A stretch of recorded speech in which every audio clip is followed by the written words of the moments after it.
मासूम बच्चों को कहाँ पता होता है कि उनका हक क्या है। उन्हें कहाँ पता होता है कि कब किस घड़ी कौन सी जगह उनके लिए जानलेवा हो जाएगी, और वो पहले से सावधान रहे।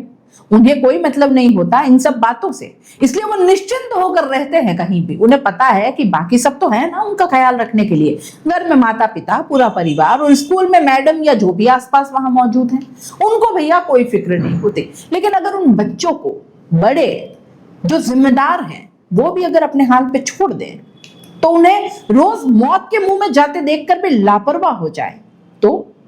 और सबसे बड़ा सवाल ये कि क्या प्रशासन और सरकार किसी बड़े हादसे के बाद ही जागेगी?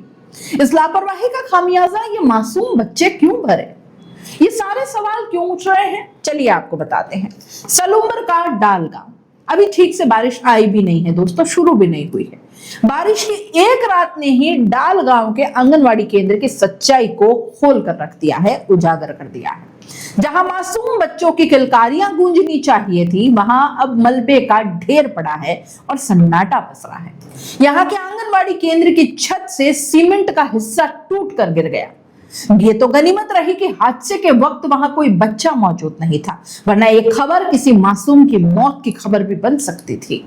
यही वजह है जहां सुबह सुबह छोटे छोटे बच्चे अपने नन्हे नन्हे हाथों में स्लेट पकड़ना, कविताएं बोलना, राइम्स बोलना सीखते थे, जहां सुमित्रा वैष्णव जैसी आंगनवाड़ी कार्यकर्ता उन्हें नर्सरी की कविताएं सिखाया करती थी, आज उस जगह के ऊपर आसमान से टपकता पानी है और सर पर गिरने वाला डर है।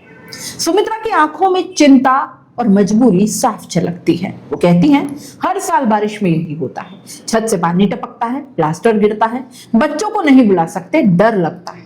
2 साल पहले पंचायत ने थोड़ी मरम्मत करवाई थी, लेकिन वो काम कुछ ही महीनों में उधड़ गया। रिपोर्ट भी दी लेकिन कोई सुनवाई नहीं हुई। क्या कहा सुमित्रा ने, सुनिए। क्या नाम है आपका? आंगनवाड़ी कार्यकर्ता सुमित्रा वैष्णव नाम है मेरा, और कार्यकर्ता के पद पे हूँ। और आंगनवाड़ी भवन 2006 में बनी है, तब से मतलब जर्जर की अवस्था में पानी गिर रहा है। और अभी 2 साल पहले हमारे रिपेयरिंग भी करवाई थी, उसके बावजूद भी पानी गिर रहा है, और ये सब ऊपर से छत गिर रही है टूट के। और इस हालत में बच्चों को मैं नहीं बैठा सकती हूँ। ये अब कब गिरा ये तो आज रात को गिरा है, बारिश आई थी रात को। परसों कुछ नहीं था यहाँ पे, परसों हम आके गए, कुछ नहीं था। और आज सुबह आई, उस समय ये गिरा हुआ था। अभी बच्चों को नहीं पढ़ा रहे हो? अभी मैं बच्चों को नहीं बुला रही हूँ। कहाँ तक बच्चे पढ़ते हैं यहाँ पर? यहाँ तो छोटे, 6 साल से छोटे। दोस्तों, डाल गांव का यह केंद्र अकेला नहीं है। यह हमारे सिस्टम की उस चुप्पी की गवाही देता है जो तब तक नहीं टूटती जब तक कि कोई जान नहीं चली जाती, कोई बड़ा हादसा नहीं हो जाता। इस बार तो भगवान का शुक्र है कि हादसा टल गया, लेकिन क्या अगली बार भी किस्मत इसी तरह साथ देती रहेगी? हमारे सहयोगी संवाददाता देवानंद दमामी की सूचना पर बाल विकास अधिकारी मौके पर पहुंचे और हालात भी देखे। उन्होंने कहा कि वे उच्च अधिकारियों को रिपोर्ट भेजेंगे और फिलहाल केंद्र को किसी सुरक्षित स्थान पर शिफ्ट कर दिया जाएगा। क्या कहा अधिकारी ने, सुनिए। अभी सलूम्बर जिले में हमारे पास जो बाल विकास परियोजना अधिकारी के माध्यम से रिपोर्ट प्राप्त हुई है, उसमें 45 भवन जो ऐसे हैं जो कि जर्जर है या पूर्णतः क्षतिग्रस्त है। इसके अलावा अभी हम उनसे और रिपोर्ट ले रहे हैं, प्रमाण पत्र सहित ले रहे हैं। वो प्रमाण पत्र आने के बाद हम एक्चुअल स्थिति बता पाएंगे कितने जर्जर भवन है। उन प्रमाण पत्र के माध्यम से जिला कलेक्टर महोदय को प्रस्तावित किए जाएंगे कि हमारे पास जो भवन है वो जर्जर या पूर्णतः क्षतिग्रस्त है। उसकी जिला कलेक्टर महोदय ने जो निर्देश दिए हैं हमें, उसके माध्यम से वो PWD के माध्यम से जांच करा के उन्हें पुनः डिसमेंटल कराना है या नहीं कराना है, इसके बारे में विस्तृत रिपोर्ट आने के बाद हम आगे की कार्यवाही कर पाएंगे। जैसे कि फिर डाल में जो वर्तमान में कल परसों जो हुआ है बरसात की वजह से जो आंगनवाड़ी केंद्र गिर गया, उस संबंध में क्या कहना चाहते हैं? हाँ, डाल में मैं भी शाम को विजिट करके आया था। डाल में वो पहले 2 साल पहले पंचायत ने उसमें मरम्मत कार्य भी कराया था, उसके बावजूद भी छत का प्लास्टर पूरा नीचे गिर चुका है। इसी तरह डाल पंचायत में जो करगेटा है वो 3 दिन पहले ही मैंने उसको खाली करवाया, क्योंकि उसमें भी प्लास्टर छत से गिरने की पूरी संभावना नज़र आ रही थी। तो वो भी हमने खाली करा के उसको किराए पर संचालित करने की अनुमति दी है।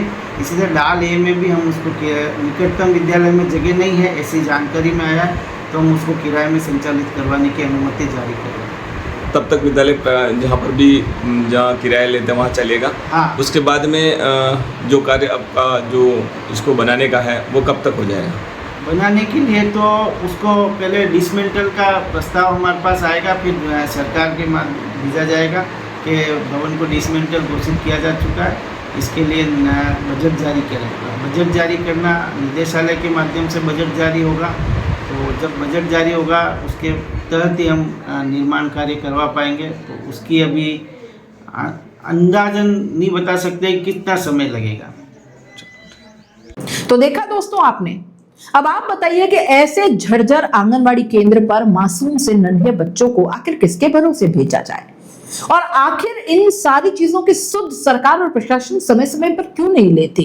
क्यों कोई मॉनिटरिंग की व्यवस्था नहीं है जो उन्हें जरा सी समस्या उपजते ही उन्हें बता सके और उसको वहीं पर जड़ से खत्म किया जा सके उस समस्या को? क्यों प्रशासन और सरकार हमेशा बड़े हादसों का इंतजार करती है?